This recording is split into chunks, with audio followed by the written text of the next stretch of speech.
Today's webinar is about time management. And are you all excited? Are you looking forward to the webinar? Of course you are, because there's nothing more exciting than time management. Absolutely. Of course. Oh no, it's raining in Germany. I'm sorry to hear that. Hopefully you'll enjoy some of the sunshine coming through this window, which we don't get very much. So my understanding, of course, is because you're teachers, you're here to get my tips on what to do with all of the spare time that you have, because teaching is really easy. You just go into the classroom, you speak English, and that's it. You have lots and lots of time to have a life. Is that true? No, of course not. Of course not. So there is a lot more to teaching than just standing in a classroom. Well, I suppose it depends what day you're having. So let's see if you can all use the chat box. What other tasks do you do apart from teaching? What other things do you have to do as a teacher? Type some examples in the chat box. Correcting homework, preparing lessons, meeting parents, looking for resources, finding materials, assessment, organizing Halloween parties. Of course, Halloween is coming up. I should have brought some ideas for Halloween parties. Lots of admin. Yes, so you are doing a lot more than just teaching. And some of you may even like to have a life outside your job, although probably you wouldn't have chosen to be a teacher if you wanted a life. But anyway, so here's a list of some of the things that I think you might have to do. So course planning, lesson preparation, as you said, meeting parents, registers, paperwork, attending Macmillan webinars and reading the Advancing Learning blog that we have, marking homework and looking at reports. And it's interesting actually, because the lessons, well, they happen at a fixed time. So you can't do your 10 a.m. lesson on a Wednesday. You can't decide to do it at 3 o'clock on a Thursday. That would be crazy. But all of these tasks are not timetabled. And this, I think, is one of the problems when you're a teacher. You have nobody telling you exactly when you should do these tasks and how long they should take. How long should you spend on your professional development in a week? How long should it take you to plan a lesson? So it's actually quite difficult, I think, to manage our own time. And that's why we've got the webinar today to give you a few tips. But before we start with the tips, I have a quick quiz for you. I'm going to show you some pictures. So I want you to tell me what they have in common. So if you can just type in the chat box, what do those pictures have in common? I'll give you 30 seconds. Hobbies, leisure, they're enjoyable, free time. Exactly. Well, so we've got playing the guitar, watching football, playing with your phone, drinking coffee, and cooking. These are all things that I love doing. So these are all kind of my hobbies. The problem, of course, is that's not the only thing they have in common. They are also distractions. So these represent the first enemy of good time management. I think it's absolutely fine to decide, okay, for the next half an hour, I'm going to play the guitar. What happens to me is I decide for the next half an hour, I'm going to plan my lesson, and then I see the guitar, and then I pick it up, and instead of planning my lesson, I'm completely distracted, and I play the guitar for half an hour. So that's why the guitar for me is one of the big enemies of good time management. So let's have a look at some of the other enemies of time management. Procrastination, I'm an expert on this. The Macmillan Online Dictionary defines procrastination as to delay doing something until later usually something that you do not want to do. What I find is if there is a big piece of cake in front of me, I don't procrastinate, I just eat the cake. But if I have to do a report, well, maybe I should check that my software is updated. Maybe I should remind myself how to do the filter on the Excel spreadsheet. Maybe I should back up my computer. So I'll do lots of things rather than do the job that I don't like doing.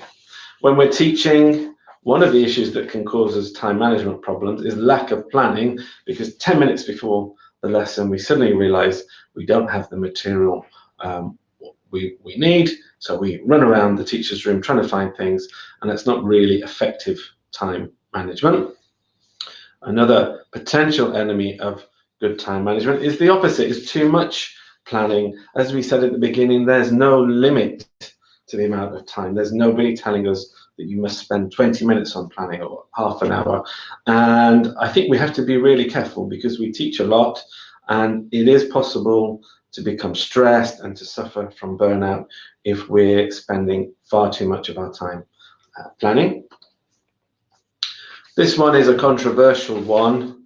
As teachers, we obviously want everything to be perfect, but sometimes to take a lesson from very good to perfect can take a lot of time. And I think, yes, the lesson might benefit from this extra activity, but if it takes 1 hour to prepare it, is it really a good use of our time? I think sometimes it's fine to do a very good lesson rather than the perfect lesson, especially if we want to manage our time effectively. One of the sins that we teachers commit sometimes is we try to do too much ourselves, and we don't utilize our students well enough. The students can be a great resource, and so later in the second half of this webinar, we're going to look at some ideas as to what you can get your students doing to save you some time. And I also think one of the enemies of good time management is perhaps not having a system to manage our time. And that is what we're going to have a look at in the first half of today's webinar. And today our plan is to try to defeat some of these enemies of good time management. So we've looked at what we mean by time management and what some of the problems are. What I want to do in the first half is talk about three models of time management that come from the wider business world and not just applicable to education. So we're going to look at some advice from a book called The 7 Habits of Highly Effective People.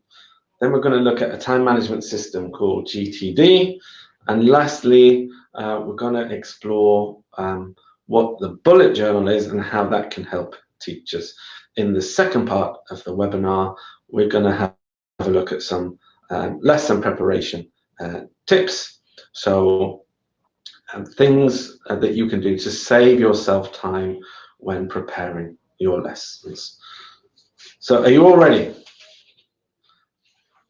So many of you here. Great to see so many of you. I know that some of you are just joining us now because you're so busy, because you're working very hard. So let's first look at a book written by someone who is often quoted in terms of time management, and that's Stephen Covey. He was an American educator and the author of The 7 Habits of Highly Effective People. And that book has sold over 30 million copies. Now, the problem, of course, is we're teachers and we're really busy, so we don't have time for 7 habits. So today, I'm just going to skip 6 of them. We're going to go straight to habit number 3 and see if habit number 3 can help us. So, according to, well, I think one of the key problems we have in the modern world is we've got endless tasks coming at us. I don't know how many emails you receive a day, but sometimes we can get 30, 40, 50, even more emails a day. And the problem, I think, is trying to decide how we prioritize things. So this is from Stephen Covey's book, his tip on how to manage a big list of things that we need to do. And in this habit, he introduces us to a tool, and it's this unusual looking box on the screen. And that tool is sometimes referred to as the Eisenhower matrix. So if it's good enough for a president, then it's good enough for us teachers. And I'll talk about how he recommends we use this table to decide where we should be spending our time. But before we look at that, why don't we look at a to-do list? So I used to be, as Federica said in the introduction, I used to manage a school in Milan, in Italy. So I thought, well, I wonder what a typical to-do list would be for a school director. So here is an example. So we've got lots of tasks on there. I hope that you can see them. So everything from, I might have to replace a teacher who's called in sick. I might want to look at Macmillan's new book, Language Hub, and want to have time to review that. When I lived in Italy, I ate a lot of food, so it was very important for me to exercise, and then I've got lots of emails to deal with. So these are the things on my to-do list. And the first thing that Stephen Covey recommends is that we decide how to categorize them. So using my to-do list, let's have a look at his famous matrix and how that can help us with our time management. So the matrix has two columns. The one that you can see on the left is headed urgent, and the one on the right is for tasks that are not urgent. We don't need to worry about the rows at the moment. We're just looking at the columns. So I have two things from my to-do list. Fix the light in the school bathroom and spend some time with the new teacher. So in the chat box, what about fixing the light in the school bathroom? Is that something urgent? Is that something that needs doing in the next few hours, or is it not urgent? So you can type in the box if it's urgent or not urgent.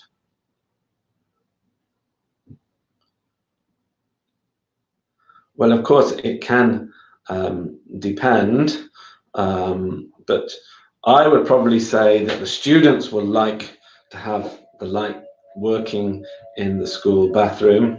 So I would say it's urgent. And what about spending some time with the new teacher? Is that something that I have to do right now, or is it something I can do in a few days?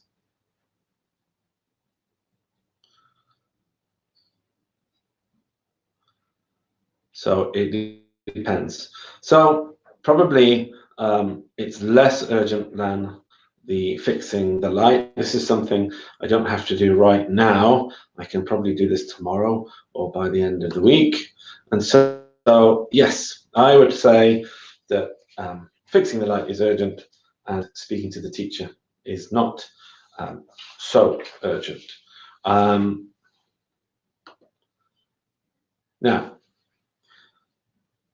there are also two rows on Stephen Covey's matrix.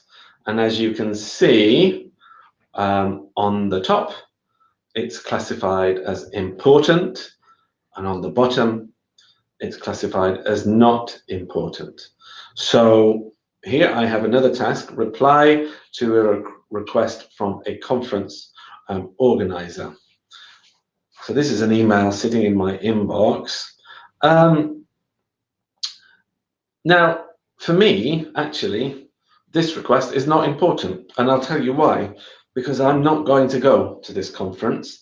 I haven't got the time to go to the conference, and I'm not able to give a presentation. So remember, this is my to-do list, so it's not important for me. So I put it on the bottom, on the row that says not important. There was another task on my list, which was to read the gossip pages. So I want to know if all the actors from Friends have met recently and shared a photograph on Instagram. So let's have a look at the whole table and see where we put that. So if you see, it's in box number 4, because it's really not that important whether the actors from Friends have met, or at least for me, and it's certainly not urgent. So it goes on the right-hand side in not urgent, and on the bottom row in not important. So as you can see, Stephen Covey's matrix is divided into 4. So we've got quadrant 1, which is urgent and important. In quadrant 2, it's important but not urgent. In quadrant 3, it's not important but urgent. And in quadrant 4, it's not important and not urgent. So this can be a little bit confusing. So let's try some examples, and you tell me where to put the task from my to-do list. So the next task I have is to plan my lesson, which is at 12 o'clock in a couple of hours. So do I put that in box 1, 2, 3, or 4? Yes, of course. I'm going to put it in box 1. My students are the most important people, and it's only 2 hours away, so I don't have a lot of time, so I really need to get that done quickly. Now, my lovely friend from Macmillan has left me a copy of the new course book, Language Hub, and I want to review that. So where do I put that? Do I put that in box 1, box 2, box 3, or box 4?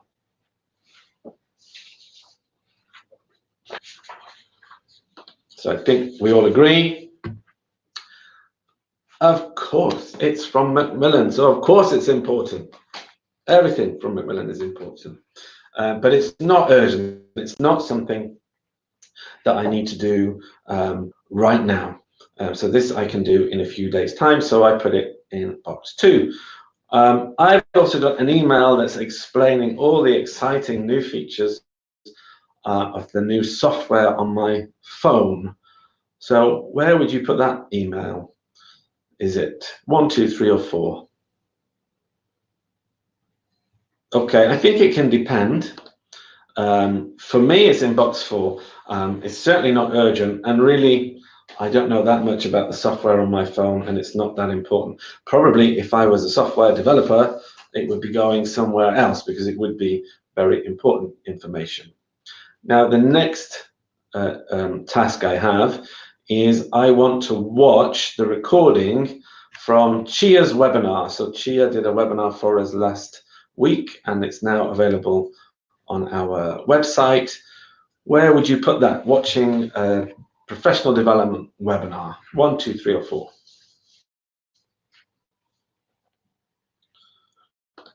Okay, for me, I put it in number 2. For me, my development is important, and I'm sure we have over 400 teachers here online now, and obviously you're dedicating an hour of your time, so development is important to you as well. But it isn't urgent. It isn't something that I need to get done today. What about finding a replacement teacher? My teacher, who is teaching at 11 o'clock, is sick, so I need to find a replacement. Yeah, everyone is saying the same thing. So I'm going to say that is very urgent and very important. If I don't do that, the students will arrive and there will be no teacher, and that will be a disaster.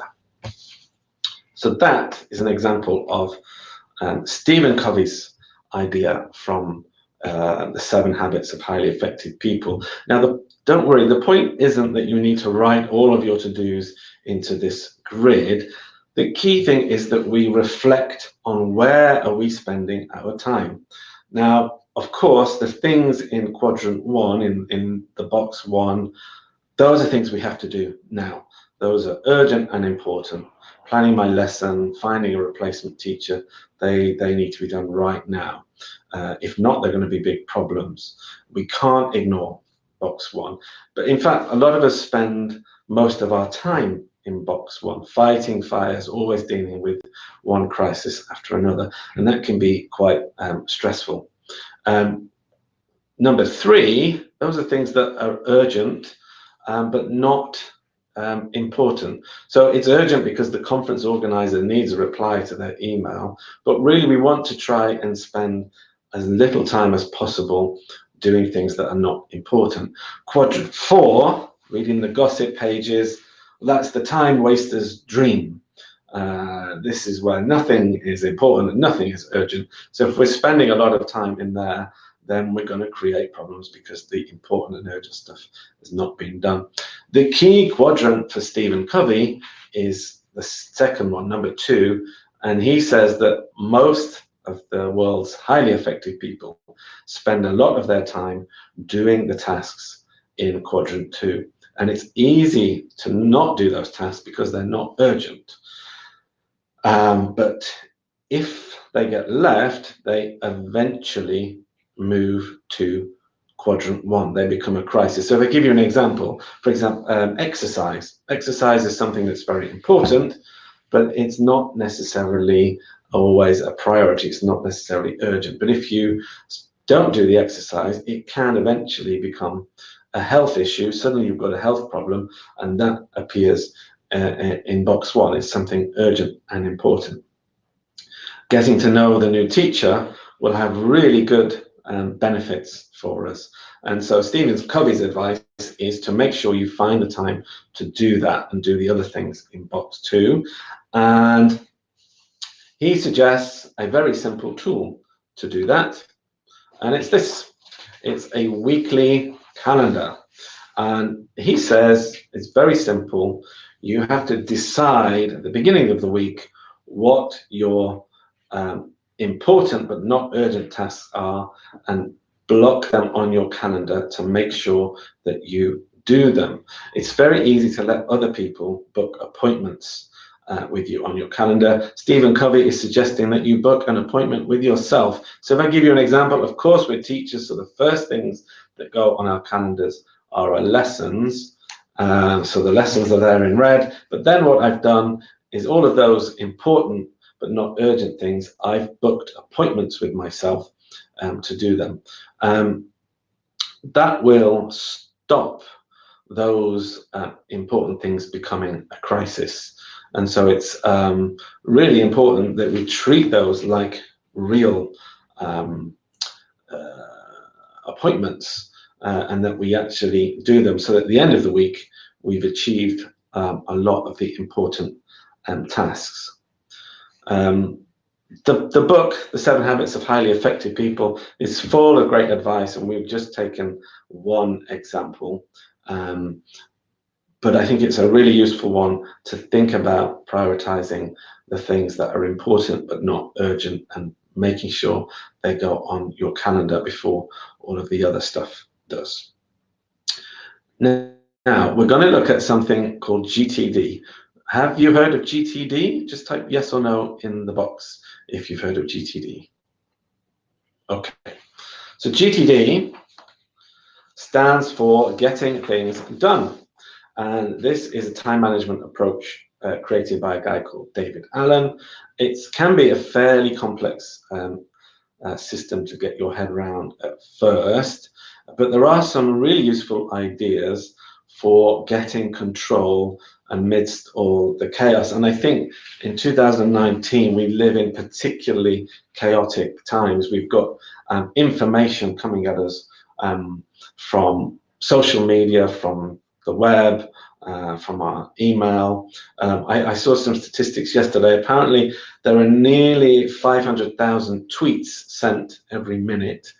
YouTube viewers are watching over 4 million videos per minute, and on Facebook, in every minute there are 3 million new posts.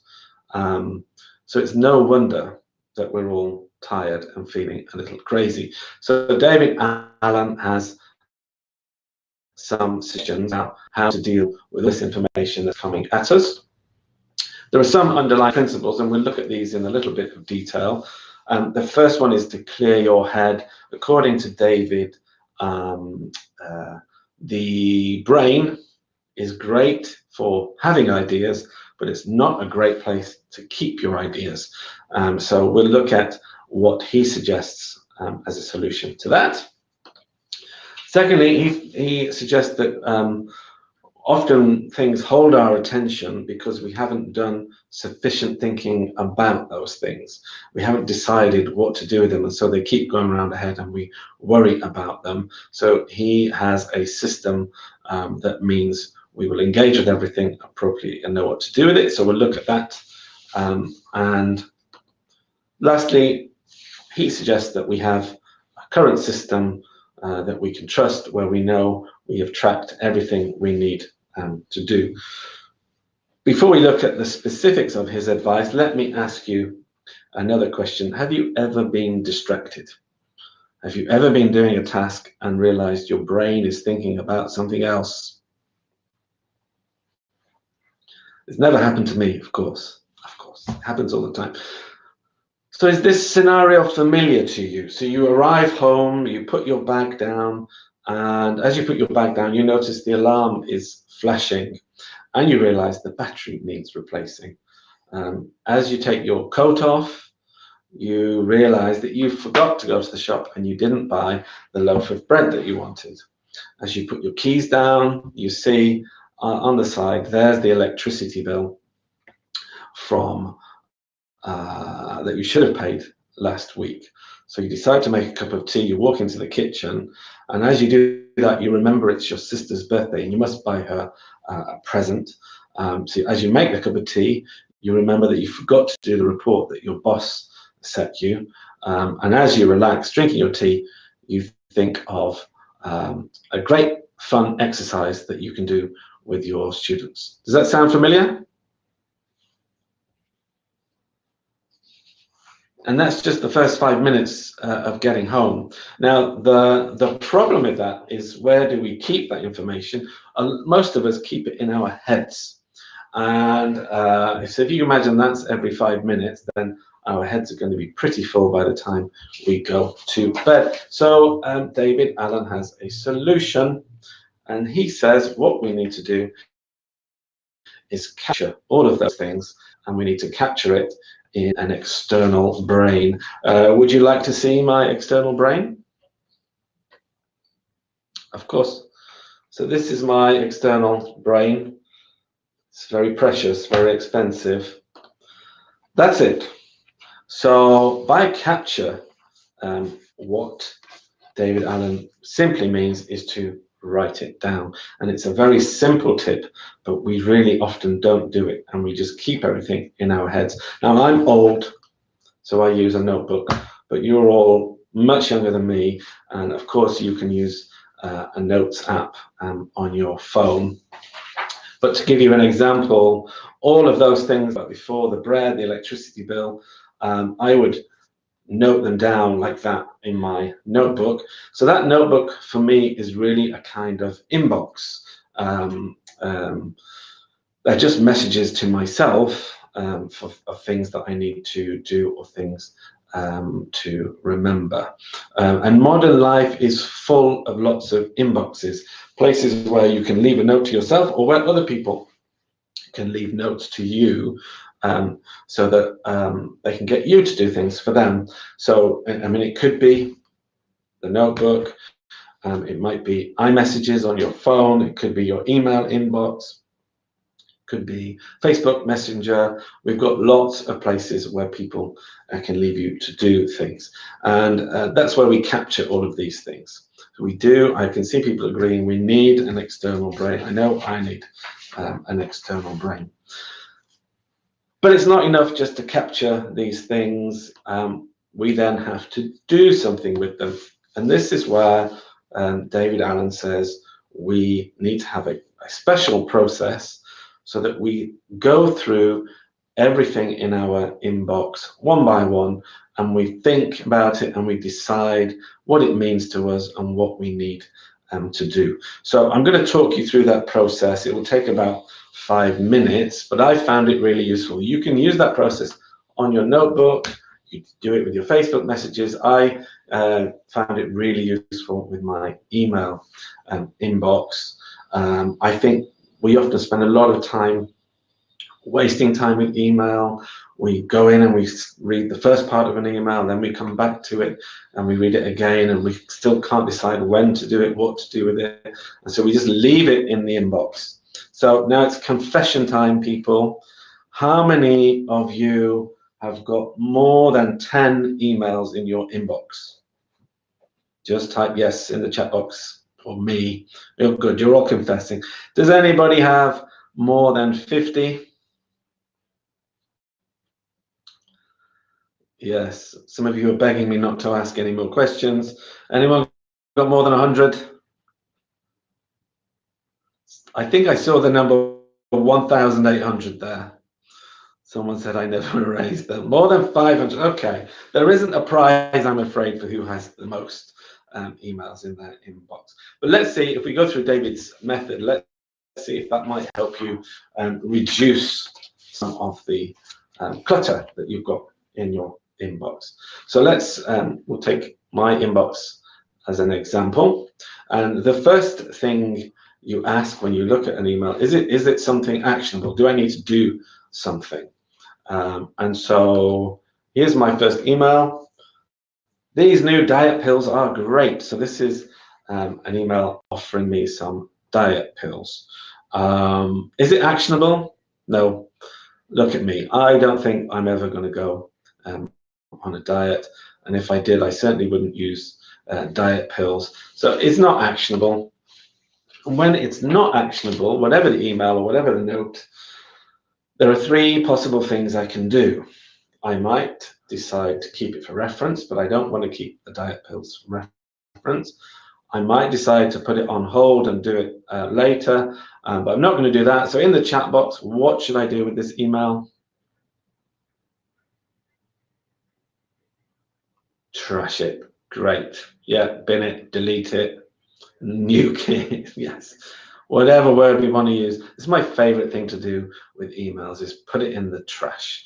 So that's great. That's the first one down. So the first one has gone in the trash. Now the second email.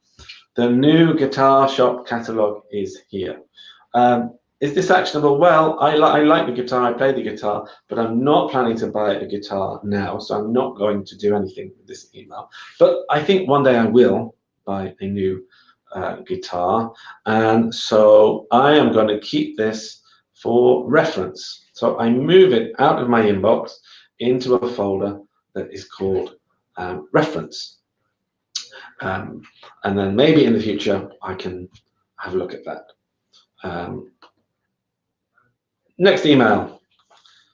10 tips for learning Russian. Does anybody here speak Russian? Yeah, I thought so. Is it an easy language to learn? No. It depends. So, is this email actionable? I am not studying Russian, so it's not really useful for me at the moment. And with the guitar, I know that one day I will buy a new guitar, but I'm not sure about learning Russian. I'd really like to learn Russian. It's a beautiful language, but I've no plans to do it at the moment. So I think what I'm going to do is put this on hold and incubate it. So what I do is I have a special folder called Someday Maybe, and who knows? Russian is more important than the guitar. I agree. Maybe I should change my priorities. But I've taken it again out of my inbox and it's gone into Someday Maybe. If I had real plans to start learning Russian, I could just put it on hold. But at the moment, who knows? You'll have to convince me that I should. Now the next email is from my boss. And it says, send me the latest webinar report. Is this actionable? Of course it is. Anything from your boss is actionable. And when it's actionable, according to David Allen's system, is you just ask yourself, what's the next action? Well, the next action here is to send the report to my boss. So when I've identified the action, I've got three possible things that I can do with that action. Now, I could delegate it to somebody, but actually, I'm the only person who has the report, so I can't delegate that. I could defer it, but I'm actually going to do it. Now, what we're doing here is we're processing the inbox. We're trying to think and decide for each email what to do with it. We're not here to do everything unless, and this is the magic 2-minute rule, unless it will take less than 2 minutes. This rule changed my life in terms of email. So if it's going to take less than 2 minutes, it's just as quick to do it as to sit there and think about it and decide what to do. So I'm going to take option 3, do it, because all I need to do is to reply to my boss and attach the webinar report, and that is done. And then I move it out of my inbox and if I want to keep it, I can keep it in my reference folder. So let's look at the next email. So can you send me the Language Hub brochure? So this is from a teacher in a school asking for the Language Hub brochure. I could do it and I could follow the 2-minute rule, but actually I don't have the Language Hub brochure and it would take me about 5 minutes to locate it. So what I'm going to do is actually I'm going to take option 1 and I am going to delegate this to Federica. Federica did a great job introducing me. So her reward is a new task in her email. So I'm going to forward that email to Federica and ask her to do that for me. And then I move it out of my inbox. Federica will be very happy. I will move it from, see, she's thanking us in the chat box. I will move it from the inbox into the reference folder. And of course, because Federica likes to ask me to do things as well. So the last email is she's asked me if I can send the slides for my next webinar. And we have a little problem here because I haven't prepared the slides for my next webinar. And I can't delegate it because it's my webinar. So it doesn't fit the 2 minutes rule. It's going to take me about 2 hours to put these slides together. So I then have to defer it. And when you defer it, it means one of two things. Like we did earlier, you can make an appointment on your calendar, or you can add it to your list of next actions. Now, in this case, what I'm going to do is I'm going to block 2 hours on my calendar on Friday to do the slides, and then I'll reply to Federica that I'll send the slides to her on Friday. And then I can move that email out of my inbox. I don't need to worry about it because I have the reminder on my calendar. And so after just a few minutes, I have got an empty inbox. And somebody said to me, well, why is that important? Well, there are a few things I think that help by having an empty inbox. One thing means that you've gone through everything and you've got the security that you haven't missed anything. It is nice to have everything out of sight so you're not searching through 200 emails in your inbox. And I think it saves you time in the long run because you decide quickly and firmly what you need to do for each item. And finally, the final reason is this. Oh, is there anything better than opening your email and seeing that it's completely empty and you can relax? Although probably in about 30 seconds it will start filling up again. And the third part of David Allen's system is you need to maintain a trusted system. So basically this is talking about the deferred actions. What you want to make sure is that you don't forget them. So if it's on the calendar, that's fine because you'll see it on your calendar and you'll do it.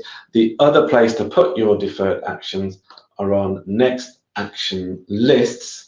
And the important thing here is that it's a plural. It's not just one list. What he suggests is that you have different lists depending on your context. So according to David, if you are in your school, you don't need to see a list of everything you want to buy in the supermarket. And the same, if you're in the supermarket, you don't need to see a list of all the emails that you have to send. So I'll give you an example using, if you remember the tasks that were in my notebook, I've now moved those to my next action lists. So I have now a list for the shops to buy the bread and the batteries. I have a list for when I'm online. I need to pay my electricity bill and check Amazon for my sister's present. So you can have it on paper, but to be honest now, I think most people have their to-dos in apps.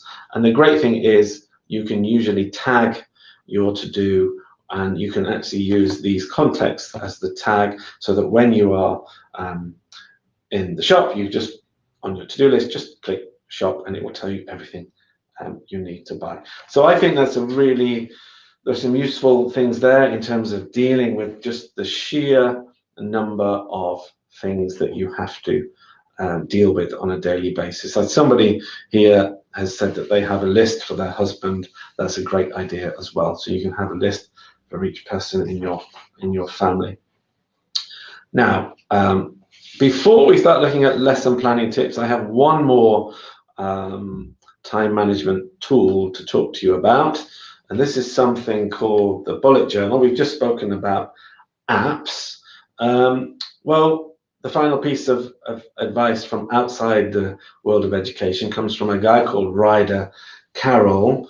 This is a totally analog version, and I have got my own bullet journal here. This is something that I use every day, and it's a system based on one notebook. The idea that one notebook or one journal can help you organize and record your life. And this is a system that Ryder created when he was at school. He suffered from ADHD, and he created this own methodology so that he could keep track of everything that he needs to do. It doesn't need to be, you can be as creative as you want or as minimal as you want. You don't need a special notebook, but there are a few sort of principles behind it. I mean, the advantage of it is that you can use it to record the day-to-day. You can have all your to-do lists in one place. It gives you, I think, when you have to write something down with a pen, it gives you an excuse to stop and think about things. And this system is also really flexible. The principles, it's based on something called rapid logging, and the sort of three key elements are topics, page numbers, and bullets. And let me give you an example. I know I've seen some questions saying, what does it look like on the inside? Well, I'll give you an example of how you would do it. So you might start the day with a new title. So I would open my bullet journal on the first page, write the day and the date, and I'm set. And what I'm going to do during the day is I'm going to track three things. I'm going to track tasks, events, and notes. So this is how it works. Let's say I wake up in the morning and I think, oh, I need to pick up a parcel from the post office. What's that? Well, that's a task. And in the bullet journal, the bullet for a task is a dot. And so what I would do is I would just quickly write down dot, pick up parcel. That's the task. Now, while I'm having my cup of coffee in the morning, I'm looking out the window, and remember this is a journaling system as well, and I see a beautiful woodpecker on the tree in my neighbor's garden, and I think, oh, I want to write that down. That's something I want to remember, and that is an event. And so in the bullet journal, you use a circle to record an event. So I would add amazing view of woodpecker. We don't get so many woodpeckers where I live. Then I'm on the tube, I've got my bullet journal with me, and I come up with a great idea for a webinar, a special webinar for teachers, and I think I need to write this down. So it's just a note, and the bullet for notes is a dash. And so I would add webinar idea, best cakes for teachers. I think that would be a fantastic webinar. I'm going to think about who could offer that. And this carries on throughout the day, and because you're using different bullets, you can quickly see what things that you need to do, what things are just like a traditional diary entry, and what things are notes. And this is something that you would review at the end of the day.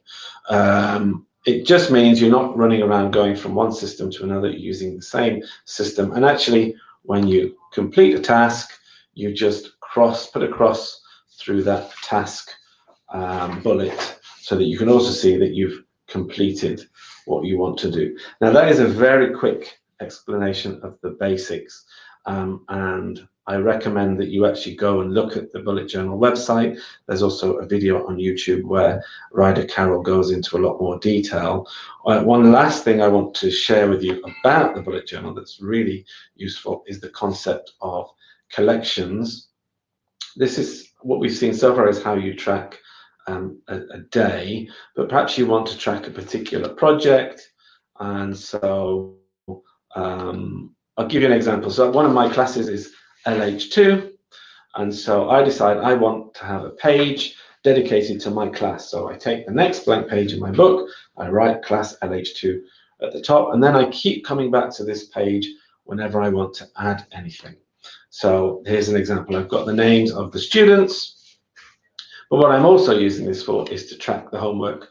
So you can see on the 5th of October, I set page 38 as the homework, and that's that page is dedicated to that class. And so that's what is called a collection in the bullet journal, and you can create whatever collections you want. That's the good thing about the system. It's completely flexible. So in the next Macmillan webinar is from our author Malcolm Mann. So if you're watching that, you could have a page just for that webinar, and you can make the notes. If you're in a teacher's meeting, you can have a page for that.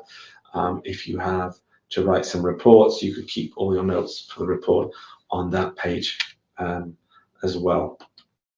One of the key things of the system is the pages are numbered, and at the beginning of the book you actually can create an index, so you can always find things. So if you have someone said they've been doing this all this life and not knowing without a think that it's an actual thing. You would have made a lot of money if you got there before Ryder Carroll. So for example, I can see that my notes from Malcolm's webinar are on page 14, and if you need more than a page, you just go to the next blank page and carry on writing, and you can reference it in your index. So you can see that the notes from Malcolm Mann start on page 14, but they also go to page 19 and 20 as well. I think it's really useful because often if you're using a notebook, it's really easy to lose things, and you can't remember where you wrote down that great activity for your class. So that's really useful. And also you can make a note at the bottom of the page to carry on to page 18.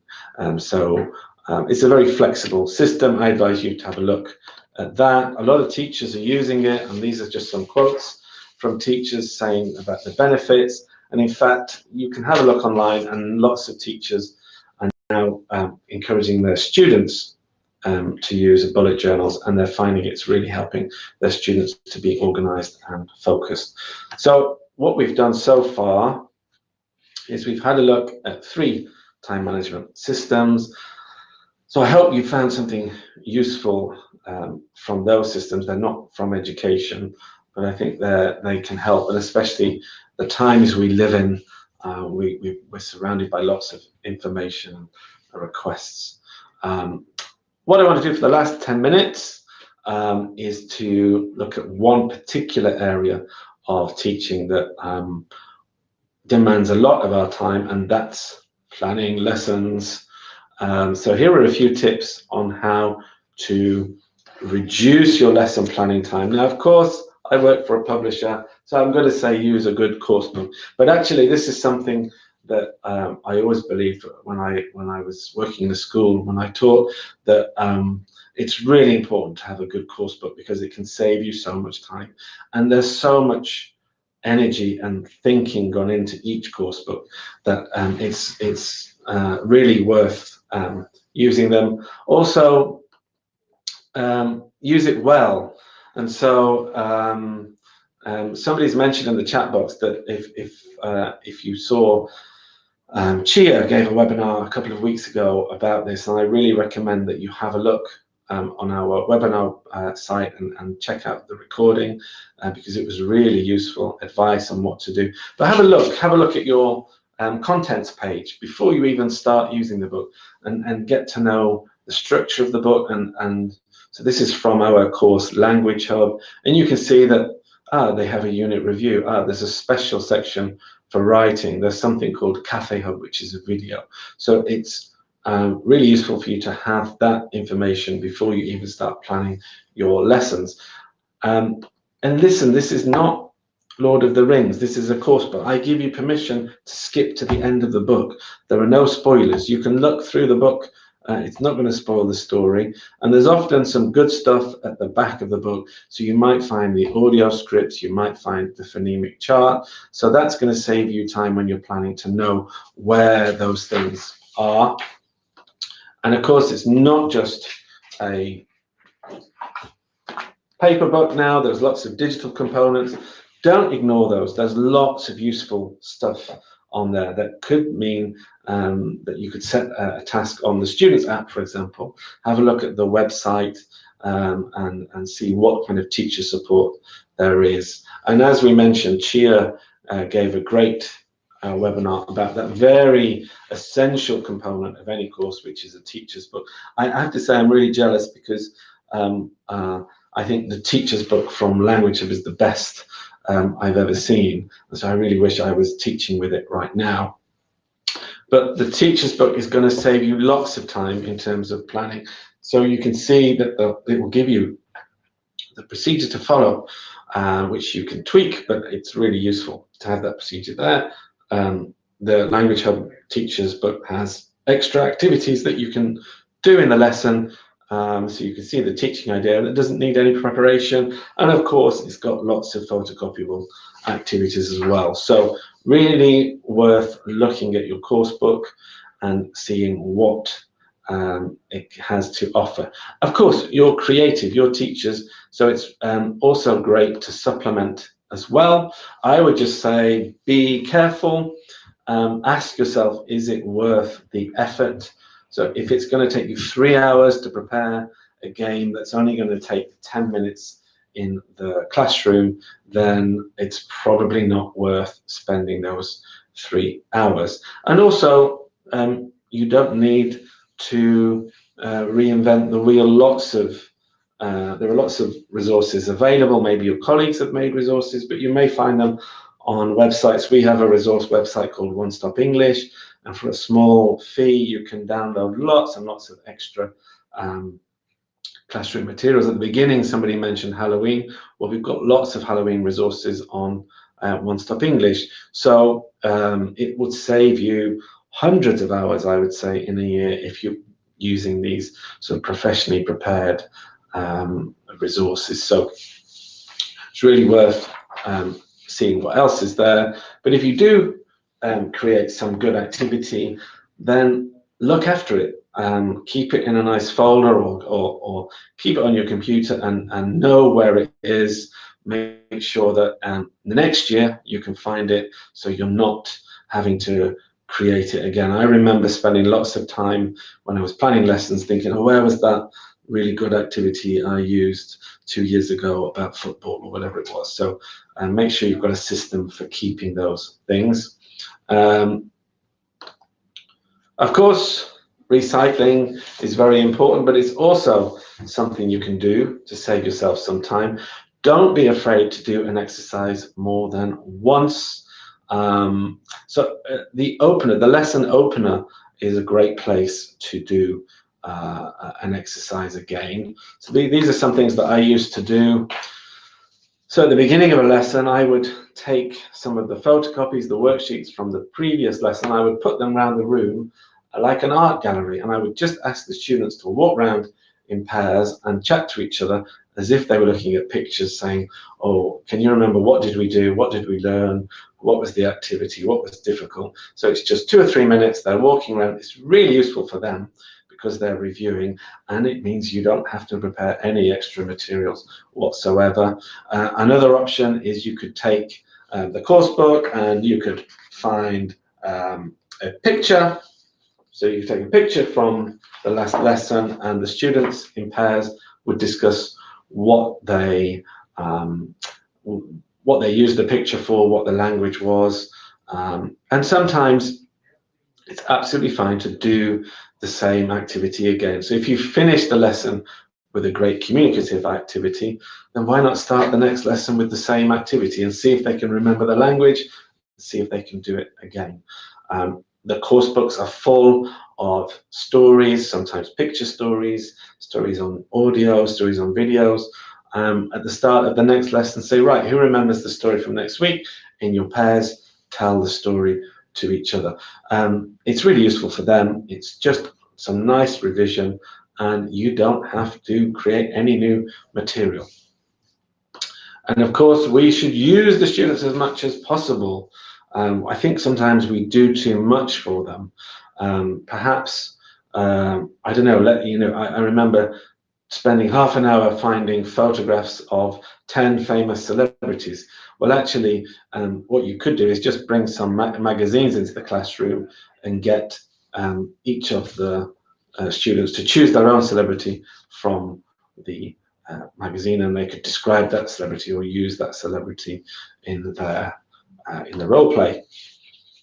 On One Stop English, we have a blog called Advancing Learning, and a few months ago, amazing polyglot and teacher trainer Katie Harris wrote a post about guilt-free teaching and how to plan without spending too much time. This is from her article. She's got some great ideas to replace flashcards. It can take ages to find the right flashcards or create the right flashcards. So she suggests things like drawing them yourself, which always makes the students laugh. So you could also get the students to draw, so they could imagine they're in a restaurant and draw on flashcards the food that they can see. Lots of other ideas. You can mime. Everyone likes to see their teacher miming strange objects and things. Another great activity is to take the course book and ask a student to choose a picture and describe it to the other students, and then the other students need to find the same picture in their course book. So lots of things that you can do. And just before we finish, the last thing I think where we spend a lot of time is on marking. Just a few very quick tips, and I was inspired by Chia's article in ELT Professional, Top 10 Time Management Tips for Teachers. If you've got lots of classes, be kind to yourself and make sure that you're not setting big homework tasks to be handed in on the same day from all of your groups. You can use technology in giving feedback from homework. So you can actually, this was an idea I got from Russell Stannard. You can put the Word document on your computer and you can record a video so the students can then hear your feedback. And Chia's suggestion is to limit the feedback. Tell the students you're only going to look at one thing. So it could be paragraph structure, it might be vocabulary. And if it's an activity that is very simple, yes and no answers, well, you can use the students. They can check themselves. And I think some of the systems that we looked at today can help you to organize any kind of project, but especially your homework. So I hope that you've had some useful tips today. I think in terms of lesson planning, be your own best friend, be kind to yourself. And whenever you can save yourself time, do it.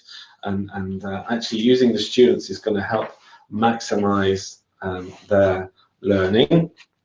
Just some quick references, and I'll show these again at the very end. These are the 3 productivity methods, and these are the 2 articles I mentioned, and also I recommend having a look at Russell's video on giving feedback. So thank you all so much for joining us, hundreds of teachers from all around the world, and Federica is back in the room.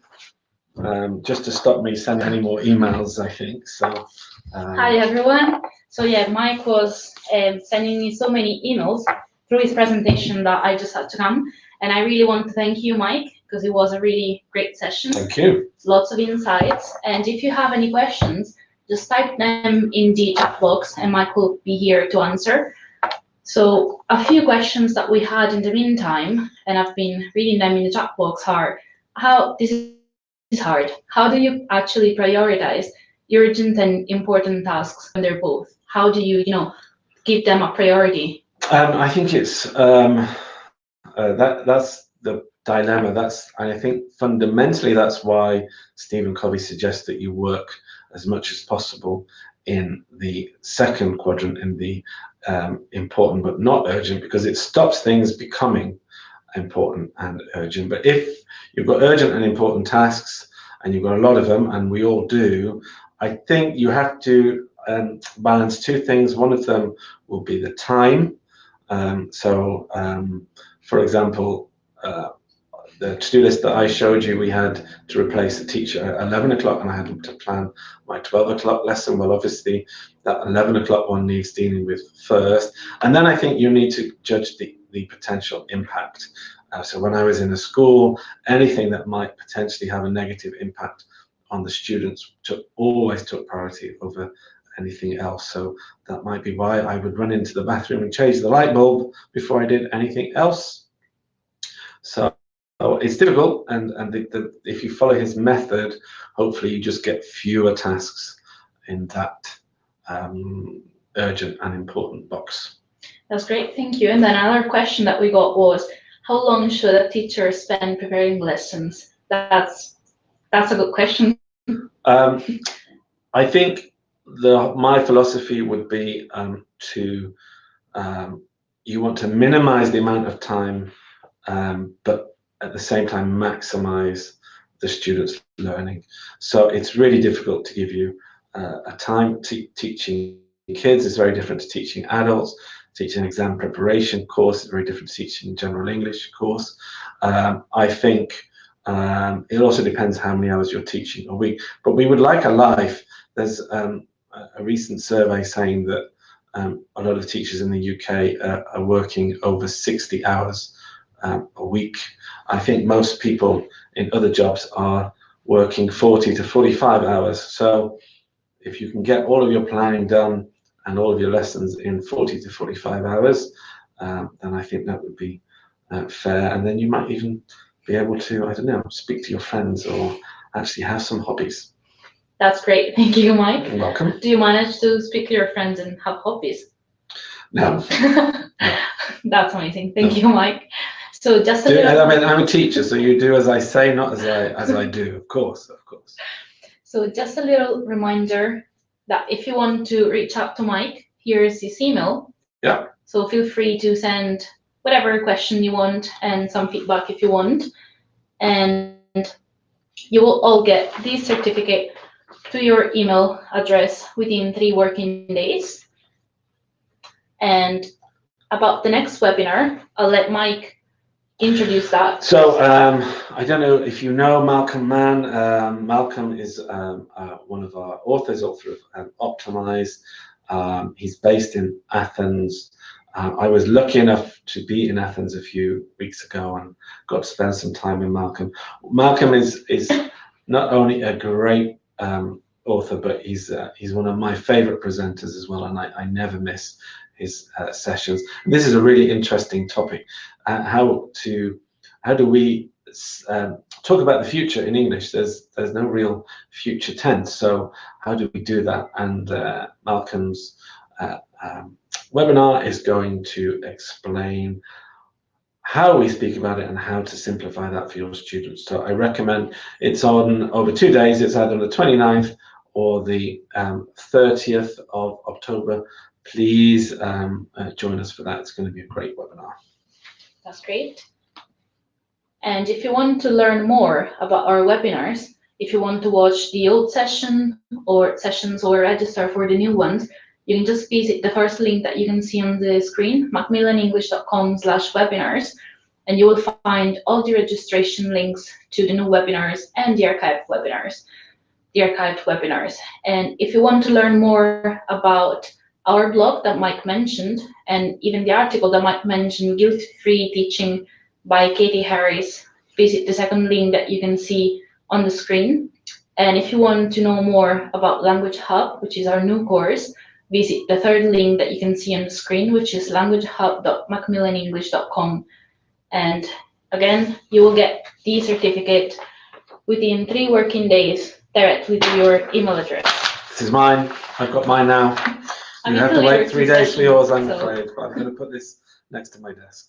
Okay. That's great. Thank you, Mike. It's my pleasure. I just want to say a big thank you to everyone. We're talking about time management, and we understand how busy you are, and we are always very appreciative of the fact that you would spend an hour of your time with us. It's very humbling for us, and to have over 400 teachers from all around the world, it's a great privilege. And I know many of you join us regularly for our webinars. I'm in charge of the webinar program, so if you have any suggestions, please send me an email. Let me know what you think. It's always great to hear from you. So listen, we've gone over the hour now.